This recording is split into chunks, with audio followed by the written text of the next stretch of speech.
Hey everybody, how you doing? This is the day that City Hall flags are at half-staff because of the passing of Michael Morgan. And you might wonder why I keep talking about Michael so much. And it's for one very simple reason. Michael Morgan was an Oakland institution in 1991. That's a long time ago. I mean, just think about it in your head. 91, 2001, 2011, 2020, okay? Look, that's 30 years. Anymore, he would equal the time that I graduated from Skyline High School. In fact, that's only 11 years after I did, class of 80. When Michael came to Oakland, Oakland was a black town. But more than a black town, Oakland was a town known for people who were doing great things.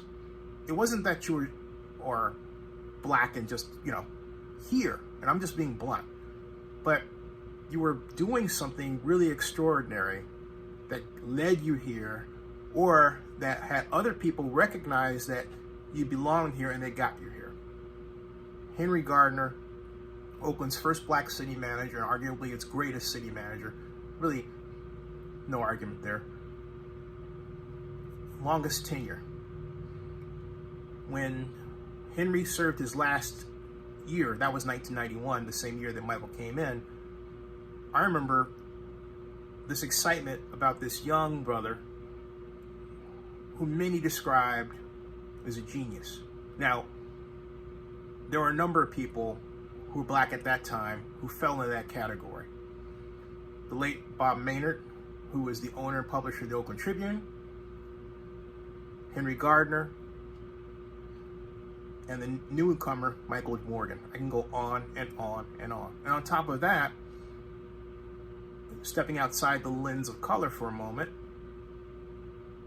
we had people like Mary Morris Lawrence, who was America's first female photojournalist and a friend of mine.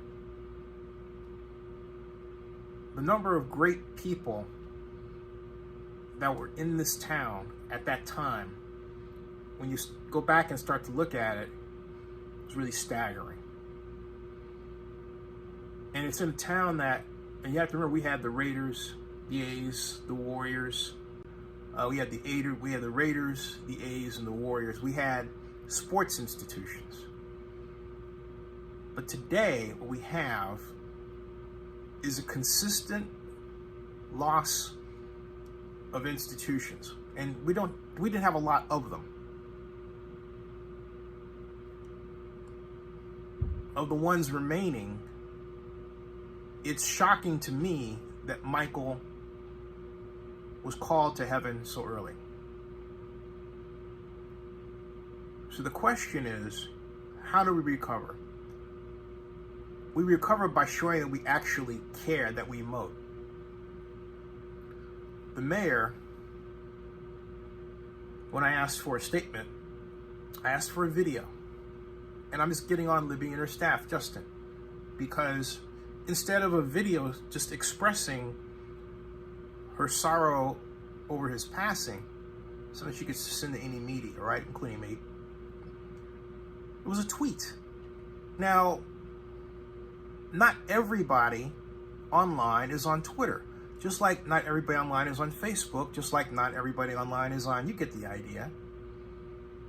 But if you send a video around so that's multi-platform, you got something there. But a tweet, in other words, not her words coming out of her mouth, but a two-dimensional text. What a way to mourn the passing of an Oakland great, with two-dimensional text and a photograph. That's it. I mean, come on. So the way we recover from this is by changing how we as a city feel and see ourselves. I was watching the Central Park party the other day on CNN. Yeah, they had their problems. But you know what? They did the thing, okay? They did it. You name me one time that we as a city have had an event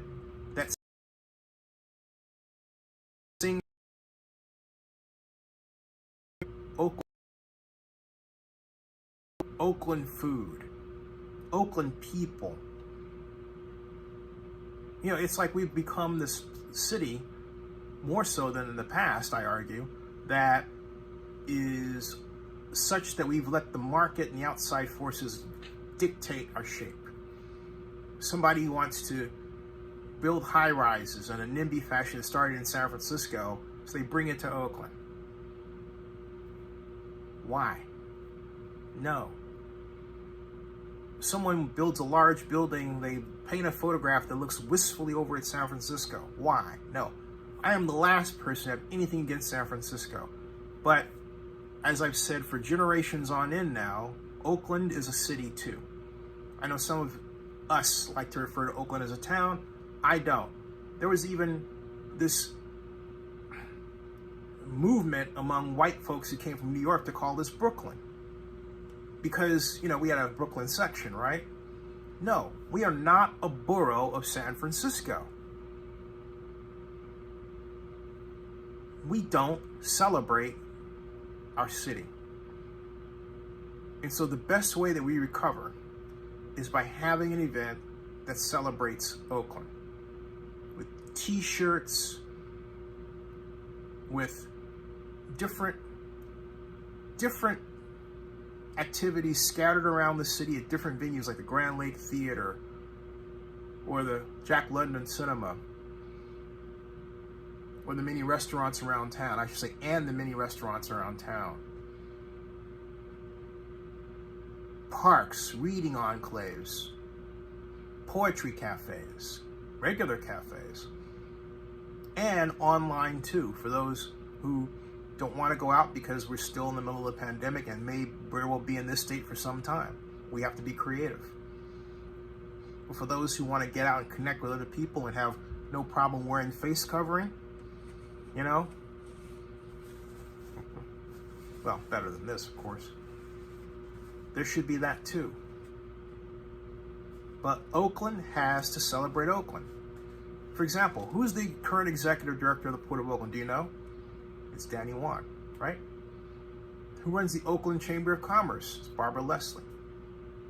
Who's your council member? Who's your congressional representative? Name famous actors and actresses from Oakland.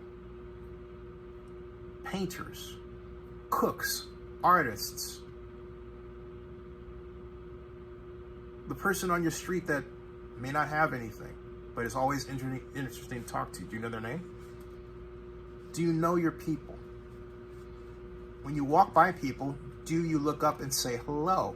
Or do you keep your head buried in a smartphone? Which is not really a smart thing to do. If you don't get to know your city, you contribute to the city's cultural downfall. Yeah, I said it just like that. We're at a stage where Oakland doesn't know what Oakland is. Subscribe to Zenny62 and bookmark oaklandnewsnow.com. I'll be back with more.